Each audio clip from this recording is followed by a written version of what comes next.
اور وہ جہاز کو صحیح سلامت ساحل تک لے جانے کی کوشش کر رہا تھا۔ رات گزرتی رہی۔ اچانک رات کے 1 بجے عبداللہ نے نیلوفر کو گہری نیند سے جگاتے ہوئے کہا، نیلوفر جلدی سے اٹھو اور کشتی کو مضبوطی سے باندھنے میں میری مدد کرو۔ نیلوفر نے جلدی سے اٹھ کر لباس تبدیل کیا اور غضبناک طوفانی لہروں کا مقابلہ کرنے کے لیے باہر آ گئی، جہاں اس کا باپ عبداللہ پہلے ہی تیز ہوا اور بارش میں ادھر ادھر بکھرا ہوا سامان اکٹھا کر رہا تھا۔ سمندر میں رینگتے ہوئے جہاز کے انجن ناکارہ ہو چکے تھے اور جہاز کا ایک حصہ آہستہ آہستہ پانی میں ڈوب رہا تھا۔ جہاز کے کپتان نے مسافروں کو خبردار کیا اور عملے کو حکم دیا کہ وہ لنگر ڈالنے کے لیے تیار ہو جائے۔ اس وقت رات کے 4 بج رہے تھے۔ طوفان کا زور بڑھتا جا رہا تھا۔ ابھی اس نے عملے کو لنگر ڈالنے کا حکم دیا ہی تھا کہ ایک اونچی سی لہر دیوار کی طرح بڑھتی ہوئی جہاز کے اوپر سے گزر گئی۔ او خدایا، ہم سب موت کے منہ میں جانے والے ہیں، وہ اچانک چیخا۔ تقریباً 4:45 بجے ہوں گے جب نیلوفر روشنی کے مینار کے اوپر کی منزل پر چڑھ گئی، جبکہ اس کا باپ عبداللہ ذرا سی دیر کو سستانے کی غرض سے نیچے آ گیا تھا۔ اچانک اس کی نگاہ گھومتی ہوئی روشنی کی ایک شعاع کے ساتھ اس جہاز پر پڑی جو بری طرح طوفان میں گرا ہوا تھا اور آہستہ آہستہ سمندر کی گہرائیوں میں ڈوبتا جا رہا تھا۔ اس کے چاروں طرف دھند اور دھوئیں کی چادر تنی ہوئی تھی۔ یہ منظر دیکھتے ہی اس کی آنکھوں کے تلے اندھیرا چھا گیا اور جسم پر کپ کپی طاری ہو گئی۔ اس نے فوراً اپنے باپ کو اطلاع دی اور لالٹین کی چمنی صاف کر کے دوربین آنکھوں سے لگائی اور ڈوبنے والے جہاز کو ذرا اور غور سے دیکھنے کی کوشش کرنے لگی۔ اس وقت تک صبح کا اجالا بھی پھیلنے لگا تھا، دھند بھی چھٹنے لگی تھی۔ اس نے ایک بار پھر اپنے باپ کو آواز دی، بابا جلدی سے باہر آؤ، ڈوبے ہوئے جہاز کے مسافر سمندری چٹان پر پناہ لے چکے ہیں اور مدد کے لیے پکار رہے ہیں۔ عبداللہ تیزی سے اوپر پہنچا۔ آنکھوں سے دوربین لگا کر کچھ دیر دیکھتے رہنے کے بعد وہ بڑی مایوسی کے ساتھ بولا، اب ان کے بچنے کی کوئی امید نہیں۔ نیلوفر جھنجھلا اٹھی، بابا یہ فیصلہ یہاں کھڑے کھڑے تو نہیں کیا جا سکتا کہ وہ بچیں گے یا ہلاک ہو جائیں گے۔ ہمیں ان کی جان بچانے کی پوری کوشش کرنی چاہیے، مگر میں اکیلا کیا کر سکتا ہوں؟ کوئی میرا ہاتھ بٹانے والا ہوتا تو یہ کوشش بھی کر کے دیکھ لیتا۔ میں تمہاری مدد کروں گی بابا، نیلوفر پورے اعتماد لہجے میں بولی۔ اس کا مطلب یہ ہوگا کہ اس طوفان میں ہلاک ہونے والوں میں 2 اور انسان شامل ہو جائیں؟ عبداللہ نے جواب دیا، ہماری چھوٹی سی کشتی بپھرے ہوئے طوفان کا مقابلہ نہیں کر سکتی۔ نیلوفر نے جھکا ہوا سر اوپر کی طرف اٹھایا اور آنکھوں میں غیر معمولی چمک پیدا کرتے ہوئے بولی، تم یہی آرام کرو بابا، میں اکیلی چلی جاؤں گی، یا تو ان سب کی جانیں بچا لوں گی یا انہی کے ساتھ جان دے دوں گی۔ عبداللہ چونک اٹھا، اس کے ہونٹ سل گئے تھے۔ کچھ دیر تک وہ اسے کھویا کھویا سا دیکھتا رہا۔ نیلوفر دبلی پتلی سی لڑکی تھی، اس کے ہاتھ اور کلائیاں نرم و نازک تھی، مگر اس کی آنکھوں میں پختہ ارادے کی چمک تھی۔ بہت اچھے، وہ کچھ دیر سوچنے کے بعد بولا، ہم چلیں گے۔ نیلوفر خوش ہو گئی اور اچھلتی کودتی مینار کی سیڑھیاں چڑھنے لگی اور مزید وقت ضائع کیے بغیر اپنے باپ کے ساتھ چھوٹی سی کشتی میں چپو چلاتی ہوئی اس سمندری چٹان کی طرف روانہ ہو گئی جہاں 8 مصیبت زدہ مرد اور 1 عورت ہر لمحہ اپنی موت کا انتظار کر رہے تھے۔ نیلوفر کی ماں ساحل پر کھڑی اس کشتی کو دیکھ رہی تھی جو ایک تنکے کی طرح طوفانی موجوں میں بہتی جا رہی تھی۔ جب کشتی چٹان کے قریب پہنچی تو ایک آدمی خوشی سے بے قابو ہو کر چیخ پڑا، ایک کشتی، ایک کشتی۔ پھر ایک لمحہ رک کر بولا، ایک بہادر لڑکی ہماری جان بچانے کے لیے آ رہی ہے۔ مرجھائے ہوئے چہروں پر رونق آ گئی، بجھی ہوئی نگاہیں چمک اٹھی۔ کشتی جوں جوں چٹان کے پاس آتی جا رہی تھی اس کی رفتار دھیمی پڑتی جا رہی تھی۔ آخر کشتی چٹان کے ساتھ لگ گئی۔ عبداللہ نے کشتی میں کھڑے ہو کر کہا، بھائیو آپ کی تعداد زیادہ ہے اور کشتی چھوٹی، تمام سواریاں ایک دم نہیں آ سکتی، 1-2 پھیرے لگیں گے، ہمیں منظور ہے۔ سب ایک دم بول اٹھے۔ کشتی اور قریب آ گئی۔ پہلے 1 عورت، 1 زخمی مرد اور 3 جہازی عملے کے لوگ کشتی میں بیٹھ گئے اور باقی انتظار کرنے لگے۔ 2-3 پھیروں میں تمام مسافر جزیرے میں پہنچ گئے۔ 3 دن کے بعد جب باقاعدہ امداد پہنچی اور انہوں نے نیلوفر کی دلیری اور جرأت کی داستان سنی تو سننے والے حیران رہ گئے۔ اگرچہ اس شاندار کارنامے کے لیے کسی سے انعام قبول نہیں کیا، مگر نیکی اپنا انعام آپ ہوتی ہے۔ جرأت اور دلیری کی یہ شاندار مثال ہمیشہ یاد رہے گی، اور وہ تو قیمتی جانیں جو نیلوفر کی ہوشیاری اور دلیری کی بدولت بچ گئی تھیں، ہمیشہ نیلوفر کو دعائیں دیتی رہیں گی۔ سنہری بالوں والے۔ ایک دفعہ کا ذکر ہے، کسی شہر میں ایک لکڑہارا رہتا تھا۔ اس کی 3 بیٹیاں تھیں۔ وہ بہت بوڑھا تھا، اس لیے کوئی دندہ نہیں کر سکتا تھا۔ اپنا اور 3 بیٹیوں کا پیٹ کیسے پالتا؟ تینوں بہنیں کشیدہ کاری کر کے جو کچھ کماتی اس سے گھر کا خرچ چلتا تھا۔ وہ سارا دن اور آدھی رات تک سیتی پروتی اور پھول کاٹتی رہتی تھیں۔ ایک دن بادشاہ کی طرف سے حکم جاری ہوا کہ 3 راتیں شہر میں کوئی دیا بتی نہ جلے۔ بادشاہ کو قتل کرنے کی سازش ناکام ہو گئی تھی۔ سازش کا لیڈر مارا گیا تھا اور شہر میں کرفیو لگا دیا گیا تھا۔ سردیوں کا موسم تھا، جھٹ پٹا جلد ہو جاتا تھا۔ بیچاری تینوں بہنیں بڑی مصیبت میں تھیں۔ اندھیرے میں کڑھائی سلائی کیسے کرتی، اور اگر کام نہ کرتی تو اپنا اور اپنے بوڑھے باپ کا پیٹ کیسے پالتی؟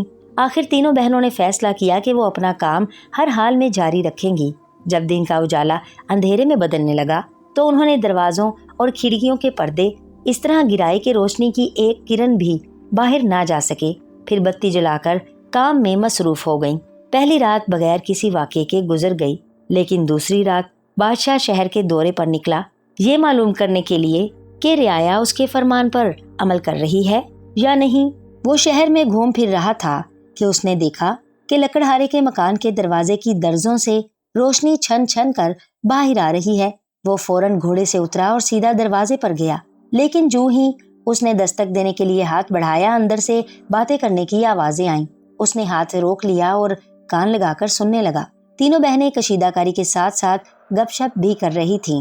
ان کا پسندیدہ موضوع وہی تھا جس پر اکثر لوگ باتیں کرتے ہیں، یعنی کاش یوں ہوتا، اور ذرا سوچو اگر لڑکیاں یہ گفتگو یہ سمجھ کر رہی تھیں کہ دوسرا کوئی نہیں سن رہا، مگر دوسرا کیا، ملک کا بادشاہ سن رہا تھا۔ بڑی بہن کہہ رہی تھی، ذرا سوچو تو محل میں رہنے والے کیسے مزے مزے کے کھانے کھاتے ہوں گے۔ اے کاش میں بادشاہ کے باورچی کی بیوی ہوتی تو کیسے مزیدار کھانے کھاتی۔ یہ کہہ کر اس نے چٹخارا لیا، اور پھر میں بادشاہ سلامت کے لیے ایسا پھولدار قالین تیار کرتی کہ جو دیکھتا حیران رہ جاتا۔ منجلی بہن بولی، اگر میں بادشاہ کے توشہ خانے کے افسر کی بیوی ہوتی تو بادشاہ کے شامیانے پر ایسی کشیدہ کاری کرتی جسے دیکھ کر لوگوں کی آنکھیں چندی آ جاتی۔ یہ کہہ کر وہ مسکرائی اور کام میں مصروف ہو گئی۔ بادشاہ دروازے سے ہٹ کر کھڑکی کے پاس آ گیا اور اس کی درز پر آنکھ رکھ کر اندر جھانکنے لگا۔ اب بڑی بہن نے چھوٹی بہن سے پوچھا، چھوٹی تمہاری خواہش کیا ہے؟ تم بھی تو کچھ بولو۔ چھوٹی شرما کر سرخ ہو گئی، اسے کچھ جھجک سی محسوس ہو رہی تھی۔ پھر اس نے کشیدے کا کام ٹوکری میں رکھ دیا اور دور خلا میں گھورنے لگی۔ بادشاہ اس وقت کھڑکی کے سوراخ سے اندر جھانک رہا تھا۔ اسے یوں محسوس ہوا جیسے وہ اسی کو گھور رہی ہے۔ بادشاہ نے اس سے پہلے اتنا معصوم، اتنا من موہنا اور بھولا چہرہ کبھی نہیں دیکھا تھا۔ خواب دیکھتی، خیالوں میں ڈوبی، خوبصورت آنکھیں وہ زندگی میں پہلی بار دیکھ رہا تھا۔ اچانک لڑکی نے کہنا شروع کیا، میں اکثر سوچتی ہوں کہ کاش میری شادی بادشاہ سے ہو جائے، اور وہ کہتے کہتے رک گئی، جیسے اپنے ہی الفاظ کی کھنک سے چونک گئی ہو۔ چھوٹی بہنا آگے بولو، بڑی بہن نے حوصلہ دلایا تو وہ کہنے لگی، ہاں تو میں کہہ رہی تھی کاش میری شادی بادشاہ سے ہو جائے اور ہمارے ہاں 2 بچے پیدا ہوں، 2 سنہری بالوں والے پیارے پیارے بچے، ایک لڑکا اور ایک لڑکی۔ ان کے بال اس طرح چمکتے ہوں جیسے سورج کی کرنیں، جیسے چندا کی چاندنی، جیسے تارے کی لو۔ اتنا کہہ کر چھوٹی بہن چپ ہو گئی اور تینوں بہنیں ٹھنڈی آہیں بھرتی کام میں مصروف ہو گئیں۔ ہر طرف خاموشی چھا چکی تھی۔ بادشاہ آرام کرنے کے لیے محل میں چلا گیا۔ بستر پر لیٹ تو گیا، مگر نیند کہاں؟ ساری رات کروٹیں بدلتے گزر گئی۔ دوسرے دن وہ صبح سویرے اٹھا، بڑے وزیر کو بلایا اور حکم دیا کہ لکڑہارے کی تینوں بیٹیوں کو فوراً محل میں لایا جائے۔ اسی وقت حکم کی تعمیل کی گئی۔ بادشاہ نے بڑی بہن کی شادی اپنے بڑے باورچی سے اور منجلی کی شادی توشہ خانے کے افسر سے کر دی۔ پھر سب سے چھوٹی کے ساتھ خود نکاح کر کے اسے اپنی ملکہ بنا لیا۔ محل میں اتنی خوشیاں کبھی نہیں منائی گئی تھیں جتنی ان 3 شادیوں پر منائی گئیں۔ یہ شادیاں ایک ساتھ ہوئیں۔ محل کی ایک کنیز یہ خوشیاں دیکھ کر حسد کی آگ میں جل بھن کر کوئلہ ہو گئی۔ وہ دل ہی دل میں دعا مانگتی کہ کسی طرح ان تینوں کا محل سے پتہ کٹے۔ کنیز کی خواہش پوری ہونے میں دیر نہیں لگی۔ بڑی بہن جو بڑے باورچی کی بیوی تھی، مرغن غذائیں کھا کھا کر پھول کر کپا ہو گئی۔ موٹاپے نے اسے کاہل اور آلام طلب بنا دیا۔ قالین تو کیا بنتی، قالین بننے کے خیال ہی سے اسے جمائیاں آنے لگتی۔ وہ بستر میں گھستی اور مزے کی نیند سو جاتی۔ باورچی ایسی موٹی بھدی بیوی سے تنگ آ گیا، جو کام کو تو ہاتھ نہ لگائے، بس کھائے اور سو جائے۔ بادشاہ کو بھی غصہ آنے لگا۔ اتنے مہینے گزر گئے، اور وہ شاندار قالین بنایا ہی نہیں گیا جس کا وعدہ کیا گیا تھا۔ آخر وہ دن بھی آ گیا جب بڑی بہن کو اسی جھونپڑی میں واپس بھیج دیا گیا جہاں سے وہ آئی تھی۔ محل کی کنیز خوشی سے جھوم اٹھی۔ جو کچھ ہوا تھا اس کی مرضی کے مطابق ہوا تھا اور اب اسے پکی امید تھی کہ باقی دونوں بہنیں بھی اسی طرح محل سے نکالی جائیں گی۔ منجلی بہن، جسے اچھے سے اچھا لباس پہننے کا بے حد شوق تھا، نت نئے کپڑے سلوا کر پہنتی، صبح سے شام تک کئی قیمتی پوشاکیں بدلتی، وہ سارا وقت آئینے کے سامنے بیٹھی رہتی۔ اسے کام کرنے کی فرصت بھلا کہاں تھی؟ اس کا شوہر اور بادشاہ اس احمق لڑکی سے آس لگائے بیٹھے تھے کہ وہ ایک دن ایسا شامیانہ تیار کر دے گی جسے دیکھ کر لوگوں کی آنکھیں چندھیا جائیں گی، مگر وہ تو اتنی نازک مزاج ہو گئی تھی کہ شامیانہ تیار کرنا تو درکنار، ہاتھ میں سوئی پکڑتے درد ہوتا تھا۔ توشہ خانے کا افسر بھی اپنی کاہل بیوی سے اکتا گیا تھا۔ ایک روز بادشاہ نے شامیانے کا پوچھا تو وہ اور تیش میں آ گیا۔ سو بڑی بہن کی طرح منجلی بھی بوریا بستر لپیٹ کر میکے چلی گئی۔ کنیز خوشی سے چہچہا اٹھی۔ اب وہ اس بات کے انتظار میں تھی کہ چھوٹی بہن جو ملکہ بنی بیٹھی ہے کب محل سے نکالی جاتی ہے، لیکن چھوٹی بہن نے بادشاہ کا دل جیت لیا۔ اس کے طور طریقے بہت اچھے تھے۔ بادشاہ کے دل میں اس کے لیے بے حد عزت اور محبت تھی۔ دونوں ہنسی خوشی رہ رہے تھے۔ کنیز یہ سب کچھ کیسے دیکھ رہی تھی اور حسد کی آگ میں جل رہی تھی۔ اسے ہر وقت یہی خیال ستاتا تھا کہ کسی طرح اس لکڑہاری کو محل سے نکلوا دیا جائے۔ جب محل میں یہ خبر پھیلی کہ ملکہ کے ہاں بچہ ہونے والا ہے تو اس کمینی کنیز کا جلاپا اتنا بڑھ گیا کہ وہ اسے برداشت نہ کر سکی۔ دوڑی دوڑی بازار گئی اور کتے کے 2 پلے خرید لائی۔ خدا کی شان، ملکہ کے ہاں 2 جڑواں بچے پیدا ہوئے۔ ملکہ کی دیکھ بھال کے لیے بادشاہ نے اسی کنیز کو مقرر کیا تھا۔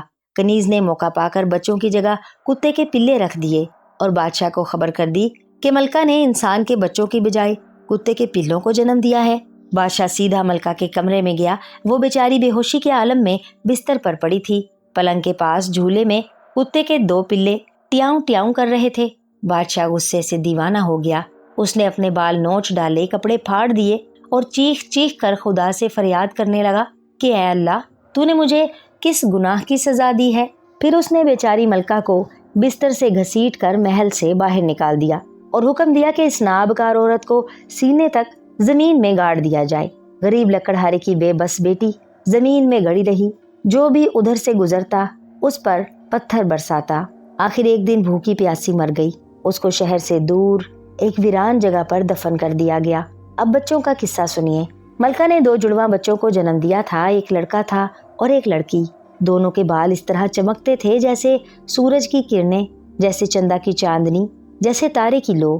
مکار کنیز نے ان کی جگہ پنگوڑے میں پلے تو رکھ دیے تھے، لیکن اب وہ اس فکر میں تھی کہ ان ننھے منھے بچوں کو کیوں کر ٹھکانے لگائے۔ وہ جلد سے جلد ان سے چھٹکارا پانے کی سوچنے لگی۔ جب محل میں کوہرام مچا ہوا تھا اور بادشاہ غصے سے بال نوچتا اور کپڑے پھاڑتا ادھر ادھر بھاگ رہا تھا تو مکار کنیز نے بچے اٹھائے اور شہر سے بہت دور ایک ندی کے کنارے لے گئی۔ اس وقت تیز ٹھنڈی ہوا چل رہی تھی۔ ظالم نے بچے ندی کے کنارے ڈال دیے تاکہ انہیں ہوا لگ جائے اور وہ مر کھپ جائیں۔ اتفاق سے اس جگہ سے ذرا ہٹ کر جنگل میں ایک کٹیا تھی جس میں ایک بڑھیا اور بڈھا رہتے تھے۔ دونوں بے حد غریب اور بے اولاد تھے۔ ان کے پاس ایک بکری کے سوا کچھ نہ تھا۔ وہ بکری کو ہری بھری چراگاہ میں چھوڑ دیتے جہاں وہ دن بھر چرتی رہتی۔ رات کو واپس آتی تو اس کا دودھ دھو کر پی لیتے۔ ایک روز بکری نے دودھ نہ دیا۔ انہوں نے سوچا بکری نے دودھ چڑھا لیا ہے، کل صحیح۔ بیچاروں نے پتے کھا کر گزارا کر لیا۔ اگلے دن شام کو بکری واپس آئی تو اس کے تھن پھر خشک تھے۔ اب انہیں فکر ہوئی، سوچا ایک دن اور دیکھتے ہیں۔ اگلی شام پھر وہی حال۔ اب کیا کریں؟ 3 دن سے دودھ سے محروم۔ اگلے دن بوڑھے نے بڑھیا سے کہا کہ آج میں بکری کو چرانے لے جاؤں گا اور چھپ کر دیکھوں گا کہ اس کا دودھ کون چراتا ہے۔ بوڑھا بکری کے ساتھ گیا۔ وہاں اس نے جو منظر دیکھا اس سے اس کی آنکھوں میں آنسو آ گئے۔ وہ دوڑا دوڑا کٹیا میں آیا تاکہ بیوی کو بتائے۔ بڑھیا نے پوچھا کیا بات ہے، گھبرائے ہوئے کیوں ہو؟ میرے ساتھ آؤ، ابھی جلدی سے میرے ساتھ چلو۔ بوڑھے نے ہانپتے ہوئے بڑی مشکل سے کہا۔ بڑھیا نے جلدی سے چادر اوڑھی اور شوہر کے پیچھے پیچھے لڑکنے لگی۔ جب وہ ندی کنارے پہنچے تو بوڑھا منہ پر انگلی رکھے پنجوں کے بل چلنے لگا اور بیوی کو اشارہ کیا کہ شور نہ کرے۔ ندی کنارے 2 پیارے پیارے بچے پڑے تھے۔ ایک لڑکا تھا اور ایک لڑکی۔ ان کے سر پر سنہری کرنوں کے تاج تھے جن میں چاند ستارے چمک رہے تھے، اور بکری ان کو اپنا دودھ پلا رہی تھی۔ بڑھیا حیرت سے چیخی، ہائے کتنے پیارے ہیں! دونوں بڑھیا بڈھے دبے پاؤں بچوں کے قریب گئے۔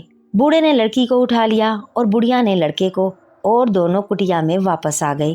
وہ بہت ہی خوش تھے۔ انہیں یوں لگ رہا تھا جیسے خدا نے ان کے گھر میں 2 ننھے منھے فرشتے اتار دیے ہیں اور انہیں ان کی دیکھ بھال اور پرورش کا ذمہ دار بنایا ہے۔ اس طرح یہ سنہری بالوں والے بہن بھائی بڑھیا بڈھے کے پاس رہنے لگے۔ میاں بیوی ان بچوں پر جان چھڑکتے تھے اور اپنے بچوں کی طرح انہیں پال پوس رہے تھے۔ جب لڑکا خوب بڑا ہو گیا اور لڑکی بھی جوان ہو گئی تو وہ بھی ان کی خدمت اسی محبت اور لگن سے کرنے لگے، کیونکہ وہ انہی کو اپنا والدین سمجھتے تھے۔ لڑکا شکار کھیلتا، کھیتی باڑی کرتا اور لڑکی گھر کے کام کرتی۔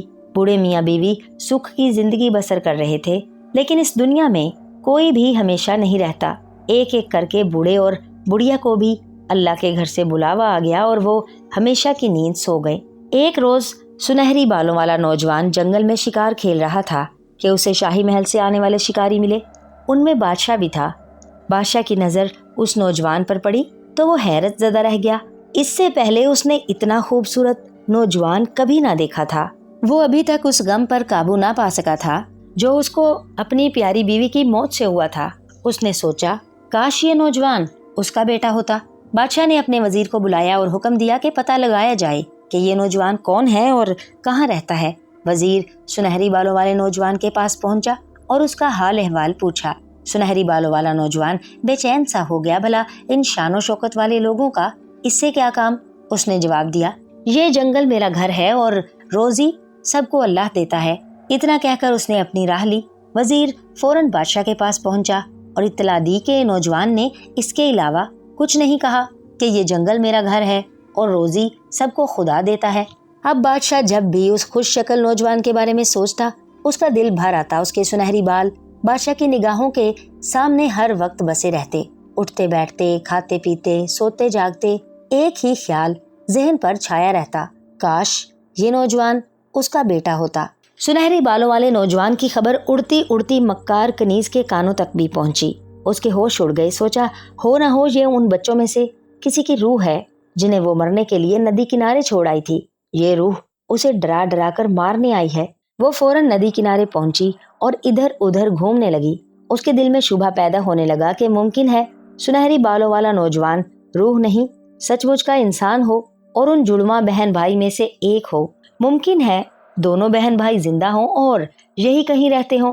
جنگل میں گھومتے گھومتے وہ کٹیا تک جا پہنچی اور دروازے میں سے اندر جھانکا۔ لڑکی کو دیکھ کر اس کا دل زور سے دھڑکنے لگا، کیونکہ لڑکی کے سر پر سنہری کرنوں کا تاج تھا۔ اس میں چاند ستارے چمک رہے تھے اور ان کی روشنی سے کٹیا میں اجالا پھیلا ہوا تھا۔ لڑکی نے اچانک سر اٹھا کر دیکھا تو پتا چلا کہ باہر کوئی عورت کھڑی ہے۔ اس نے بڑے اخلاق سے کہا، اندر تشریف لے آئیے۔ مکار عورت مسکراتی ہوئی اندر آ گئی اور لڑکی کے پاس بیٹھ کر ادھر ادھر کی باتیں کرنے لگی۔ پھر بناوٹی پریشانی سے پوچھا، بیٹی کیا تم یہاں تنہا رہتی ہو؟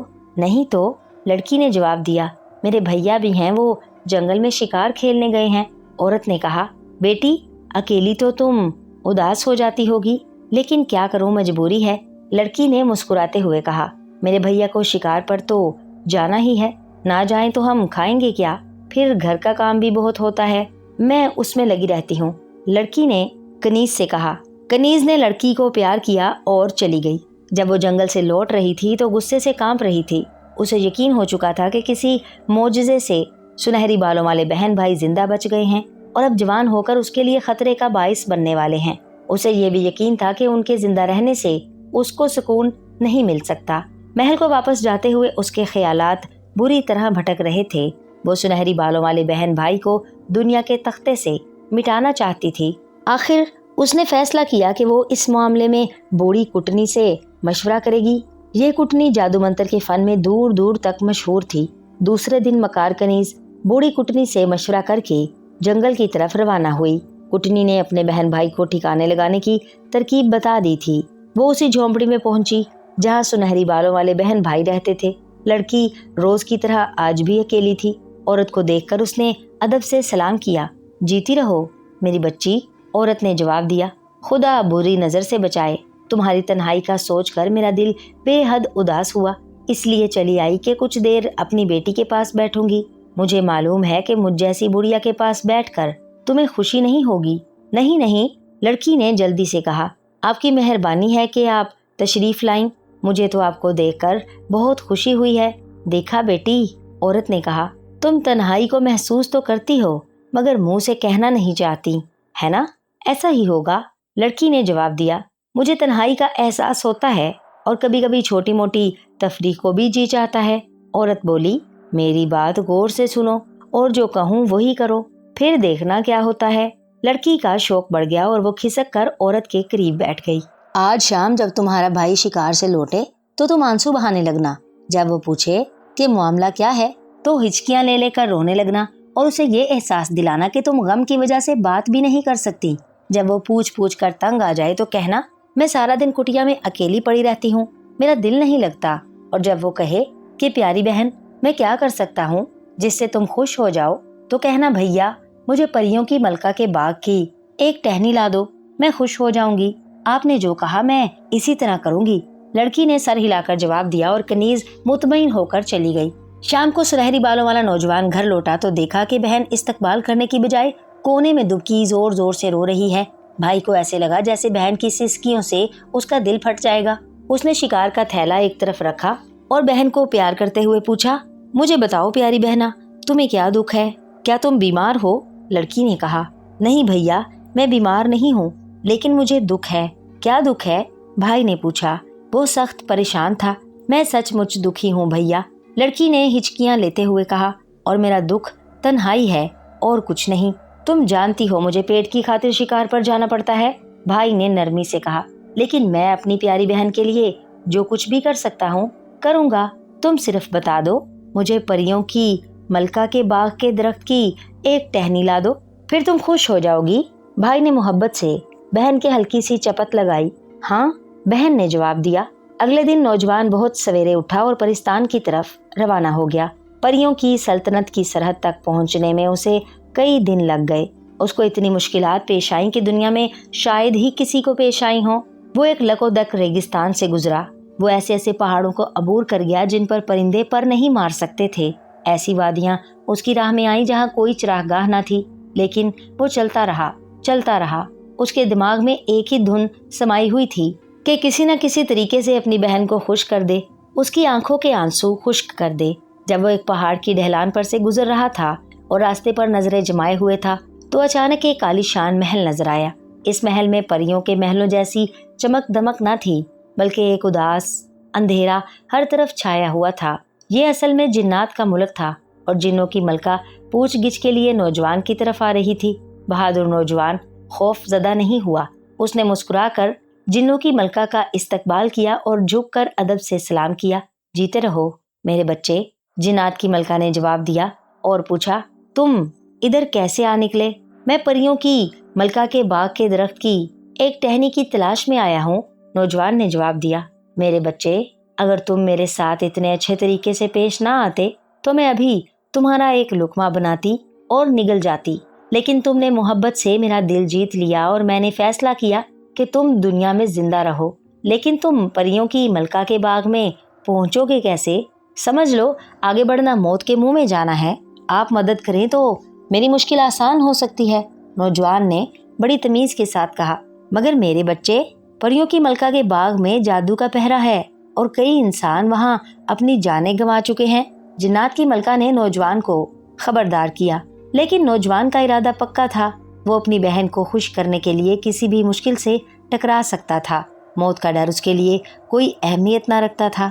میں ضرور جاؤں گا، نوجوان نے زور سے کہا۔ آپ مجھے راستہ بتائیے۔ نوجوان کا حوصلہ اور پکا ارادہ دیکھ کر جنات کی ملکہ ایک پتھر پر بیٹھ گئی اور نوجوان کو بھی پاس بیٹھنے کا اشارہ کیا۔ اچھا بیٹا، تمہیں اپنا سفر صبح سویرے شروع کرنا چاہیے۔ تم ناک کی سیدھ میں چلتے رہنا، آگے ایک جنگل آئے گا، وہاں پہنچ کر 7 پرندے پکڑنا۔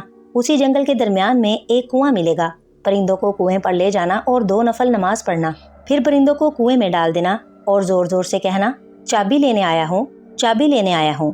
چابی کنویں میں سے باہر پھینک دی جائے گی۔ چابی لے کر دوبارہ سفر شروع کر دینا۔